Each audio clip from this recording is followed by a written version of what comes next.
La Bible en un an.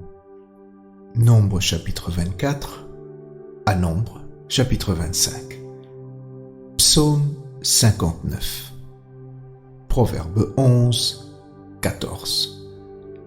Lecture du 16 mars. Un jour nouveau. Luc chapitre 2, versets 1 à 35.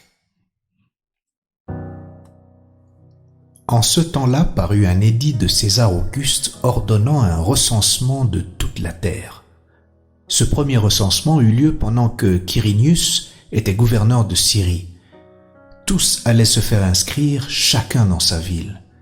Joseph aussi monta de la Galilée, de la ville de Nazareth, pour se rendre en Judée, dans la ville de David, appelée Bethléem, parce qu'il était de la maison et de la famille de David, afin de se faire inscrire avec Marie, sa fiancée qui était enceinte. Pendant qu'ils étaient là, le temps où Marie devait accoucher arriva, et elle enfanta son fils, premier-né. Elle l'emmaillota et le coucha dans une crèche parce qu'il n'y avait pas de place pour eux dans l'hôtellerie. Il y avait, dans cette même contrée, des bergers qui passaient dans les champs les veilles de la nuit pour garder leurs troupeaux. Et voici un ange du Seigneur leur apparut, et la gloire du Seigneur resplendit autour d'eux. Ils furent saisis d'une grande frayeur. Mais l'ange leur dit, « Ne craignez point, car je vous annonce une bonne nouvelle, qui sera pour tout le peuple le sujet d'une grande joie. C'est qu'aujourd'hui, dans la ville de David, il vous est né un sauveur, qui est le Christ, le Seigneur. Et voici à quel signe vous le reconnaîtrez.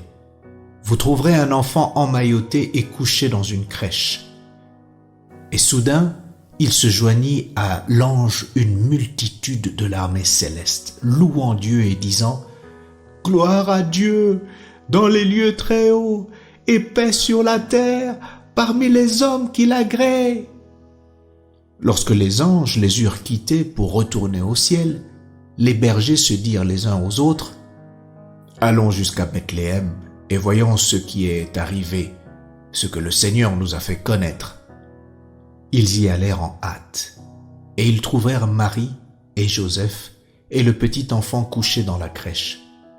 Après l'avoir vu, ils racontèrent ce qui leur avait été dit au sujet de ce petit enfant. Tous ceux qui les entendirent furent dans l'étonnement de ce que leur disaient les bergers. Marie gardait toutes ces choses et les repassait dans son cœur. Et les bergers s'en retournèrent, glorifiant et louant Dieu pour tout ce qu'ils avaient entendu et vu, et qui était conforme à ce qui leur avait été annoncé. Le 8e jour, auquel l'enfant devait être circoncis, étant arrivé, on lui donna le nom de Jésus, nom qu'avait indiqué l'ange avant qu'il fût conçu dans le sein de sa mère. Et quand les jours de leur purification furent accomplis, selon la loi de Moïse, Joseph et Marie le portèrent à Jérusalem, pour le présenter au Seigneur, suivant ce qui est écrit dans la loi du Seigneur. Tout mâle premier-né sera consacré au Seigneur, et pour offrir en sacrifice 2 tourterelles ou 2 jeunes pigeons, comme cela est prescrit dans la loi du Seigneur. Et voici, il y avait à Jérusalem un homme appelé Siméon. Cet homme était juste et pieux. Il attendait la consolation d'Israël. Et l'Esprit Saint était sur lui. Il avait été divinement averti par le Saint-Esprit qu'il ne mourrait point avant d'avoir vu le Christ du Seigneur. Il vint au temple, poussé par l'Esprit. Et comme les parents apportaient le petit enfant Jésus pour accomplir à son égard ce qu'ordonnait la loi, il le reçut dans ses bras, bénit Dieu et dit « Maintenant, Seigneur, tu laisses ton serviteur s'en aller en paix, selon ta parole.